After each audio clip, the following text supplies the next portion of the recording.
Morning, squad. How's everybody doing? So, Shafe, I caught your message. It was after I actually posted that immediate release video yesterday, where you were talking about going through the Bible in a year. That's a cool thing. I don't know if you've read through the good book cover to cover. I always think of it's a Luke Bryan song. When it rains, it pours. And in the video, in the beginning, he's like all drunk and hungover, and the family's going to church, and the dad's like, "Everybody got their Bible."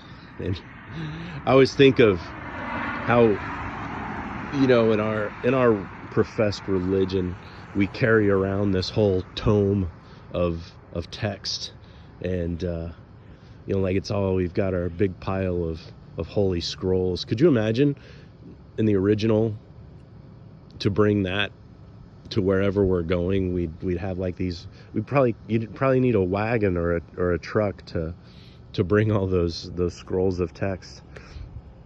I think in Jewish synagogues they'll have old timey texts, and the rabbi turns around and rolls out a scroll and lays it down.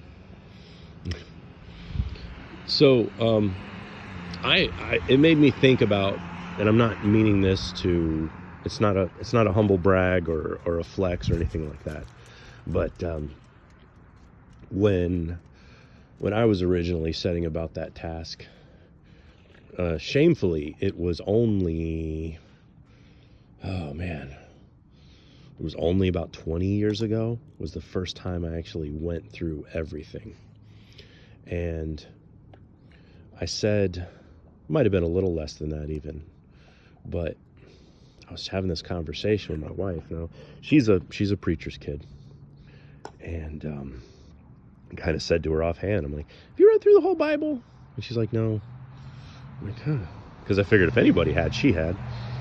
And I said, "Well," and I was having some thoughts about my faith and everything, and there's other religions and atheists out there that say, well, what if there's something, you're going to go along with everything that the Bible says? And later on, one of Corey C's favorite thing is, oh, so you want to follow a God that wants to beat babies against rocks and kill whole villages and drown the world and all this other stuff. So I said to my wife, I said, well, what if there's something in there that you don't like? She said, well, there's plenty in there that I don't like. So that sort of inspired me, and I took the good old faithful, starting at the beginning and working my way back, and I was reading through it, and a couple of things that made an impression on me at first.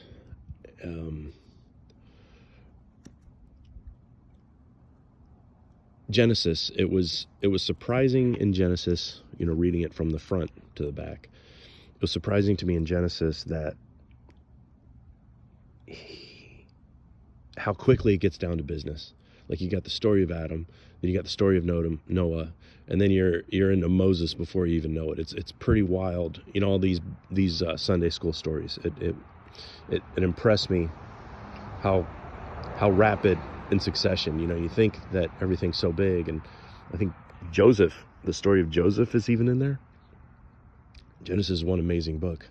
My father-in-law, the preacher in question, if you had to keep him to only one book for the rest of his life, I think he'd be completely satisfied with Genesis. When he was teaching me how to study hermeneutics and these other things, man, it seemed like the man spent 20 years on the first chapter of Genesis. But I was reading through, and you get to Exodus, and that's all right, or Moses, and then, man, Leviticus, it got thick, man. It got really, really thick for me. I was going through the sacrifices. I was calling up my father-in-law, man, all these sacrifices that the Hebrews had to make to atone for their sins, like, the temple must have been just bathed in blood. He's like, yeah, son, it was a bloodbath. I'm like, okay. Oh man, that's a lot. And then I think it's either Numbers or Deuteronomy. It got so thick, I just couldn't go on when it was, you think you understand the 10 Commandments, and then it gets down into the nitty gritty of everything you're not allowed to do.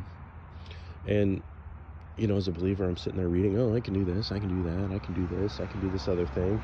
And I get to this one part about praying without ceasing. How can you possibly, constantly, in everything you do and in every move you make, be in prayer? And it's a sin if you don't. I'm like, Ended up putting the whole thing down for a minute. Then I thought back, and man, I remember in college, we had this Bible study thing. We started out with the book of John.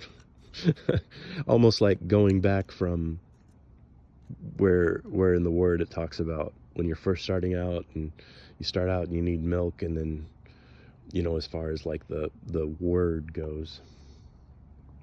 And so I went to John, and timing wise,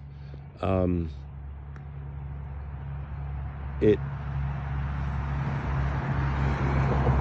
gave me the message and the understanding of the atonement for all those sins that used to require this bloodbath of goats and pigeons and whatnot.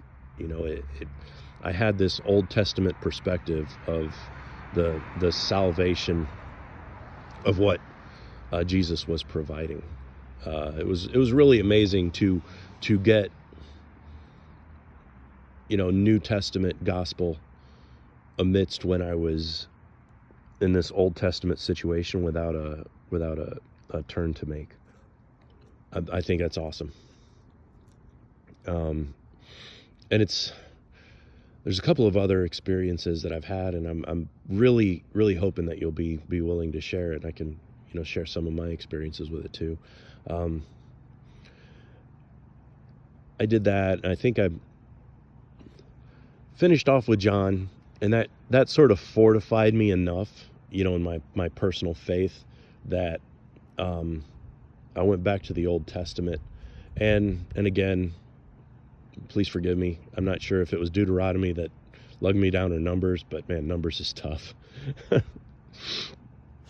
Numbers is tougher than your so-and-so begot this other fella, begot this other fella, begot this other fella. So following that, though, this was, the internet was rocking pretty good back then to a point, and there's different plans on how to read the Bible, and I went back, and I don't know if the resource was either Bible Gateway or Blue Letter Bible, but it may have even been something different entirely, and it had a chronological order of Bible reading. So you essentially skip around the Old Testament, but the way you're reading it is actual historic chronological timeline, based on the context.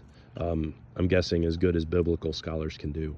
And that helped me, especially it's like Daniel and Judges and those books, they sort of hop around between each other timeline wise.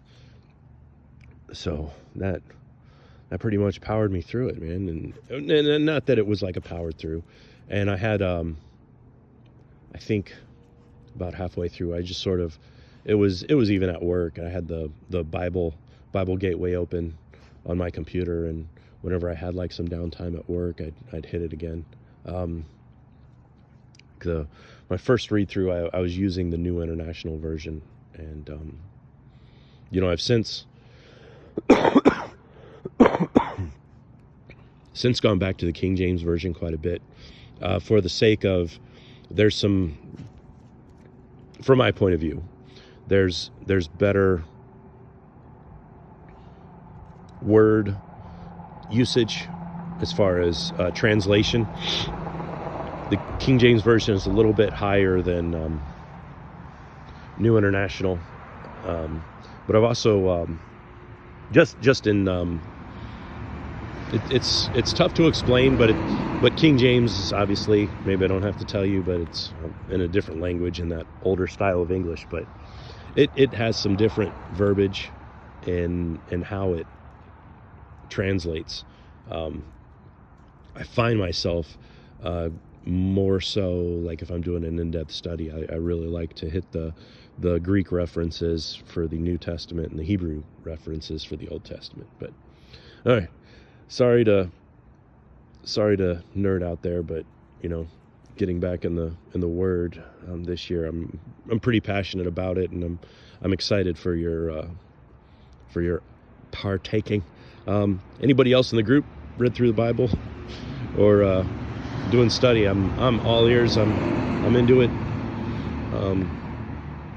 Kind of Shafe, in a situation similar to you, I found myself in a position where really wasn't much of a choice but to turn back to it, because some things were revealed to me that there just wasn't anything there if I wasn't turning back. All right, people, y'all take care, and hope those resolutions turn out great for everybody. See ya.